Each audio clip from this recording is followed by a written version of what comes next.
ในวันที่ 18 พฤศจิกายน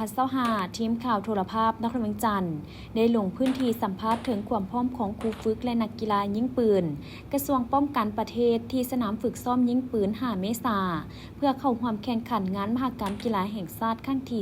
12 ที่นครเวียงจันทร์เป็นเจ้าภาพ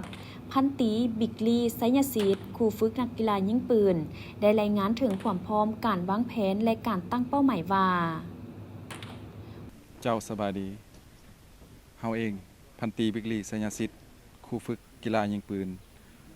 ของกระทรวงป้องกันประเทศของพวกเฮาเนาะก่อนอื่นเนาะขอแสดงความนับถือทาง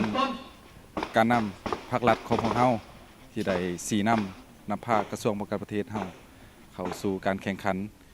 กีฬายิงปืนกีฬาแห่งชาติครั้งที่ 12 ที่นครหลวงเวียงจันทร์เป็นเจ้าภาพเนาะสภาพ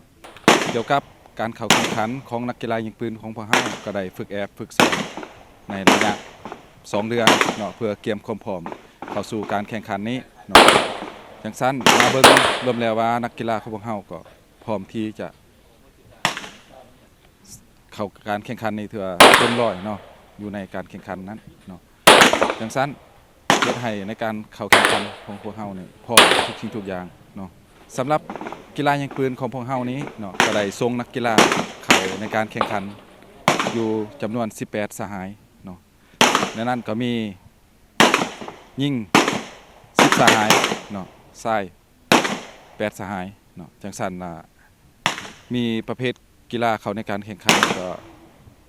อยู่5 รายการเนาะเข้าในการแข่งขันเนาะจังซั่นการแข่งขันก็มีปืนสั้นยิงสั้นทรายแล้วก็ปืนยาวยิงปืนยาวทรายปืนยาวทรายก็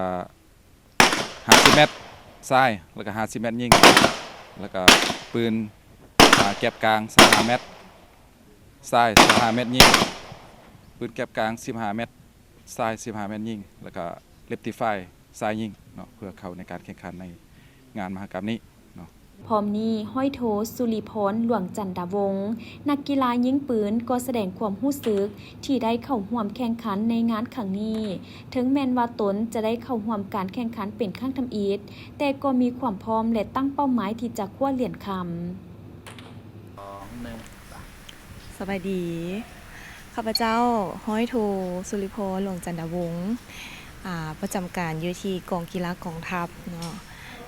เป็นตัวแทนของกระทรวงป้องกันประเทศในการเข้าแข่งขันกีฬายิงปืนแห่งชาติในครั้งนี้ความรู้สึกก็คือตื่นเต้นแหงเพราะว่าเป็นปีแรกและก็ปีทำอิฐของเฮาเลยเนาะเป็นนักกีฬาใหม่เลยก็ว่าได้ความรู้สึกตื่นเต้นแล้วก็ดีใจที่เป็นส่วนหนึ่งของการแข่งขันเป้าหมายก็คืออยากได้เหรียญอะไรเนาะก็เต็มที่สุดๆเนาะในการฝึกซ้อมและการแข่งขันเนาะก็อยากเป้าหมายก็คือเป้าหมายสูงสุดก็คือเหรียญคำอยู่แล้วเนาะทุกคนที่ว่าเข้ามาซ้อมเนาะข้อสะดวกก็หลายเนาะเพราะว่าทั้งขันถึงเพิ่นก็อำนวยความสะดวกในการฝึกซ้อมเนาะสะดวกหลักๆก็คือของกองกีฬากองทัพของพวกเราก็จะมีสนามยิงปืนให้ฝึกซ้อมโดยเฉพาะเลยของทหารเนาะของกระทรวงป้องกันประเทศอยู่ลักหาหรือว่าสนามซาวมังกรเนาะก็สะดวกในการฝึกซ้อมแล้วก็มีอุปกรณ์มีอัตรากินอัตราของนักกีฬาเนาะของทุกคนจะได้อัตรากินอัตรานั้นจากคันถึงก็สะดวกสบายที่ว่าเพิ่นอำนวยความสะดวกให้ทุกอย่างแหละโดยความพร้อมก็คือเต็มร้อยเนาะแต่ว่ากะท่ารุ่นน้ำกันว่าเฮาจะได้เหรียญอยู่บ่สิเนาะเพราะก็เป็นน้องใหม่เป็นนักกีฬาใหม่นี่แต่ว่ามีความพร้อมเต็มร้อยเลยเนาะในครั้งนี้สุดท้ายนี้ก็ขอฝากทางบ้านเนาะทางไอ้น้องทุกคนฝากเป็นกำลังใจให้นักกีฬาทุกคนในการเข้าแข่งขันในครั้งนี้เนาะในกีฬาแห่งชาติครั้งที่ 12 นี้เนาะเป็นกำลังใจให้เด้อ